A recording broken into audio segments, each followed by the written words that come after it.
எல்லாருக்கும் வணக்கம். நான் Hema Subramanian. Welcome to home cooking Tamil. இன்னைக்கு ஒரு சூப்பரான ஸ்டார்டர் ரெசிபி தான் உங்களோட ஷேர் பண்ண போகிறேன். இது சாப்லி கபாப். இதை நம்ம மட்டன் கொத்து வச்சு செய்ய போகிறோம். வாங்க இந்த ரெசிபி எப்படி செய்யறதுன்னு பார்க்கலாம்.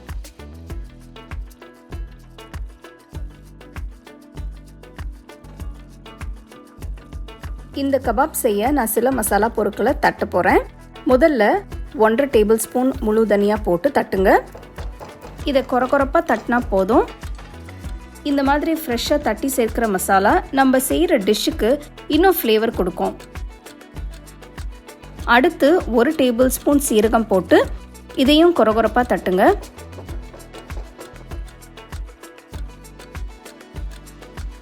நான் 1/2 கிலோ மட்டன் கொத்து எடுத்திருக்கேன்.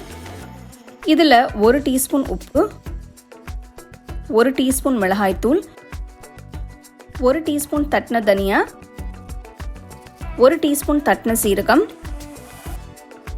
1 டீஸ்பூன் சில்லி ஃப்ளேக்ஸ், 1 எலுமிச்சைப்பழத்தோட சாறு, அடுத்து 2 பச்சை மிளகாய் பொடியாக நறுக்கினது, 1 டீஸ்பூன் பொடியாக நறுக்கின பூண்டு, 1 டீஸ்பூன் பொடியாக நறுக்கின இஞ்சி, 1 பெரிய வெங்காயம் பொடியாக நறுக்கினது, 1 தக்காளியோட விதைகளை எடுத்துட்டு பொடியாக நறுக்கி சேர்க்குறேன். கையளவு நறுக்கின கொத்தமல்லி இலை போடுங்க. இதோட 1 முட்டை,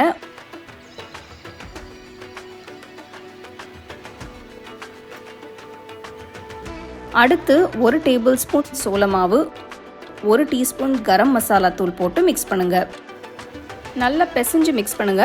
அப்போ தான் எல்லா இன்க்ரீடியன்ஸும் ஈவனாக ஸ்ப்ரெட் ஆகும்.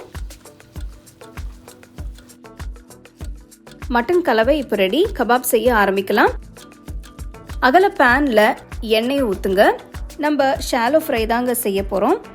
மட்டன் கலவை கொஞ்சம் எடுத்து ஃப்ளாட்டாக தட்டி மெதுவாக எண்ணெயில் போடுங்க.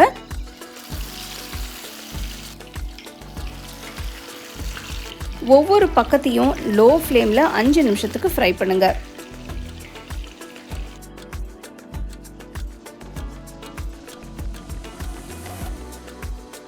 சாப்லி கபாப் இப்போ தயார்.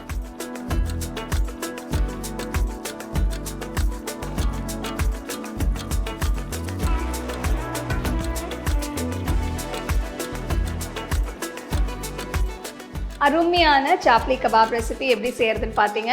ஸோ நீங்கள் மட்டன் கொத்துக்கு பதிலாக சிக்கன் கொத்து வச்சு கூட இந்த ரெசிபி நீங்கள் செய்யலாம். இது நீங்கள் சாலடுக்கு வச்சு சர்வ் பண்ணலாம், இல்லைனா இது அப்படியே கூட நீங்கள் என்ஜாய் பண்ணலாம். ரொம்ப டேஸ்ட்டாக இருக்கும்.